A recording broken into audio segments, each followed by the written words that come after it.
फिर हुजूर से यही पूछा गया, अय्यु दुआ अस्माओ, हुजूर वो कौन सी दुआ है जो बहुत ज्यादा कबूल होती है?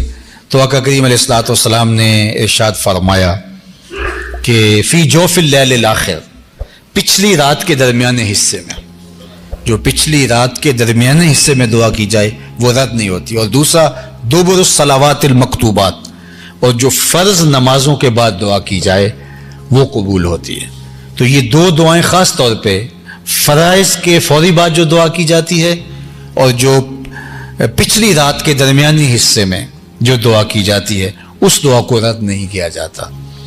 जब अल्लाह से मांगो, वैसे बारिश के वक्त दुआ कबूल होती है, तवाफ़ के बाद दुआ कबूल होती है, वालदैन से दुआ करवाएं वो कबूल होती है, और जो है मुख्तलिफ औकात हैं जिन में दुआएं रद्द नहीं होती। अल्लाह ने कबूलियत के इतने वक्त, इतने मुकामात, इतनी सातें और इतने अंदाज रखे हैं कि कोई मांगने वाला उसकी झोलियां भरती ही चली जाती हैं।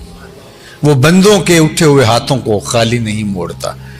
और फिर आप दिन को मांगें वो भी कबूल है, रात को मांगें वो भी कबूल है, और फिर आप उर्दू में मांगें तब भी कबूल है, आप अरबी में मांगें तब भी कबूल है, मासूरा दुआएं मांगें वो भी कबूल हैं।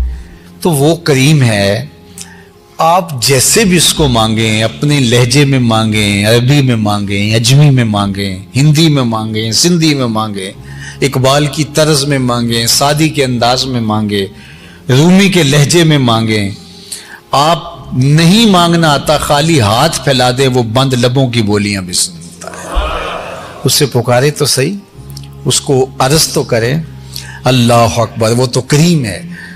जुलेखा रोज यूसुफ मांगती थी रब से और कहती थी मुझे बिछड़ा हुआ यूसुफ मिला दे।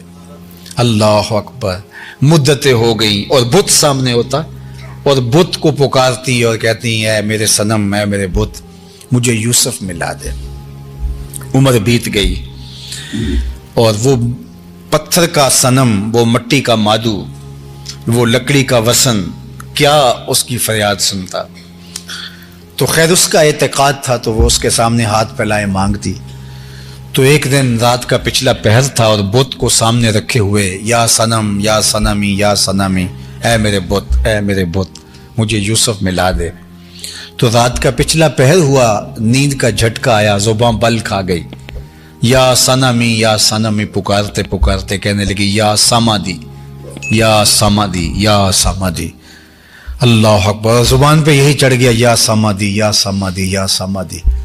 आवाज है जिब्रील जल्दी जा, यूसुफ के घोड़े का रुख मोड़ दे, बिछड़ी हुई को यूसुफ मिला दे। मालिक वो तुझे तो नहीं पुकार रही, वो तो बुत को पुकार रही। जुबान बल खा गई है, या सनामी की बजाय या समादी, नींद के झटके की वजह से बदल गया है। कहा जैसे भी है ये मुझको पुकारने तो लगी है। इतना अरसा हुआ बुत को पुकारते, उसने कोई जवाब न दिया। आज जैसे भी इसके लबों पे मेरा नाम तो आया है, मैंने भी जवाब न दिया, मेरे और बुत में फर्क क्या हुआ? कोई पुकारे तो सही, झोली फैलाए तो सही।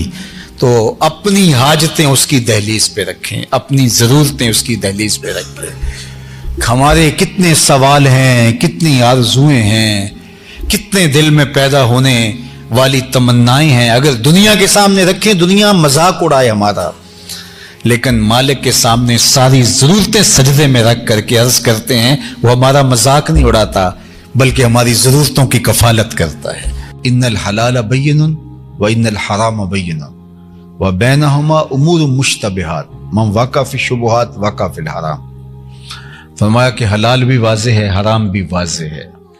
हलाल और हराम के दरमियान कुछ शुबे वाली चीजें हैं, तो जो शुबे वाली चीजों में पड़ गया गोया वो हराम में पड़ गया। तो हमें शक भी पड़ जाए कि ये गज़ा हमारी सेहत के लिए मुज़िर हो सकती है तो हम उसको तर्क कर देते हैं, चूंकि मुतबादल और बहुत सारी गज़ाएं मौजूद हैं।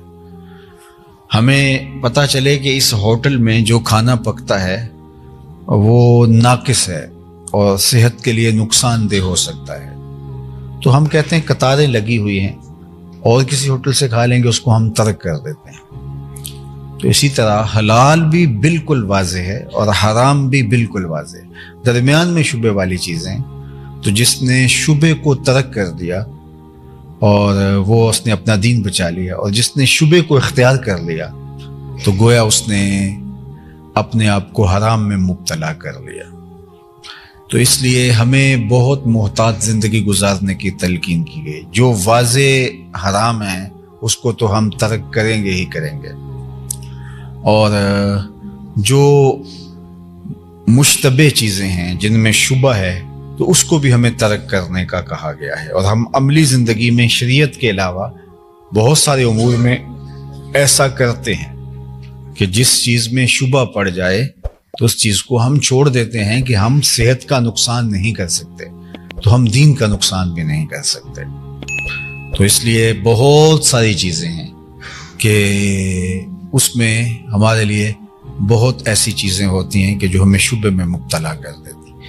तो अगर हम फंस गए हैं, कोई मजबूरी है, वो तो एक अमर आखिर है, लेकिन हमारे पास और भी बहुत सारे ऑप्शन मौजूद हैं, तो हमें उसमें कभी भी किसी सूरत के अंदर भी नहीं जाना चाहिए। और सहाबा की ज़िंदगियाँ इस एहतियात से भरी हुई थी कि वो इस इम्कान से भी कि इसमें कुछ हो सकता है चीज़ें तर्क कर दिया करते थे।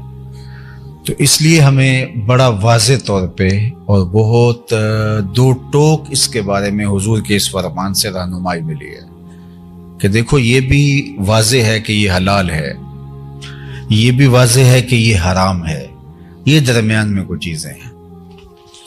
तो लोग चिकनी चपड़ी बातों से उनको साबित भी करने की कोशिश करेंगे। जिस तरह कुर्ब क़यामत का फितना बताया गया कि सूद अगर किसी तक ना पहुंचा तो उसका धुआं ज़रूर पहुंचेगा, यानी किसी ना किसी तरीके से हमारे अंदर वो चीज़ दाखिल कर दी जाएगी।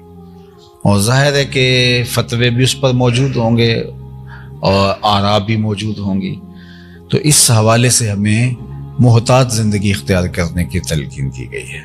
इसी तरह बाज़ औक़ात हम जब कुछ चीज़ें हमारे हक़ में हो सकती हैं, हमारी अदालतें हमारे हक़ में उनका फ़ैसला दे सकती हैं, हमारा कानून हमें जो है वो आसानी देता है उन चीज़ों के हुसूल में, और हम समझते हैं कि वो चीज़ें हमें शरअन अखलाकन हमारी वो नहीं हैं, तो हम किसी मनसब पे बैठ गए या कोई ऐसा शख्स जो आला मनसब पे बैठा है जिसके इख्तियार में है जो चाहे कर दे और हमारा उससे ताल्लुक़ है, या हम उससे कोई राहो रस्म बढ़ा करके उसको ख़रीद लेते हैं और वो चीज़ अपने हक़ में ले लेते हैं, और बाकायदा अदालती फ़ैसला भी उस मकर फ़रेब के ज़रिए से या उस जालसाजी के ज़रिए से हमारे हक़ में हो जाता है, तो उस पे बाज़ औक़ात हम बहुत ज़्यादा मुतमईन हो जाते हैं कि ये अदालती फ़ैसला है।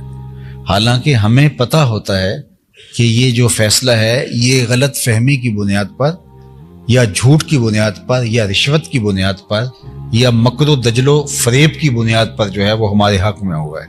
हकीकत हाल हमारी आंखों के सामने रोशन होती है और वाज़ेह होती है।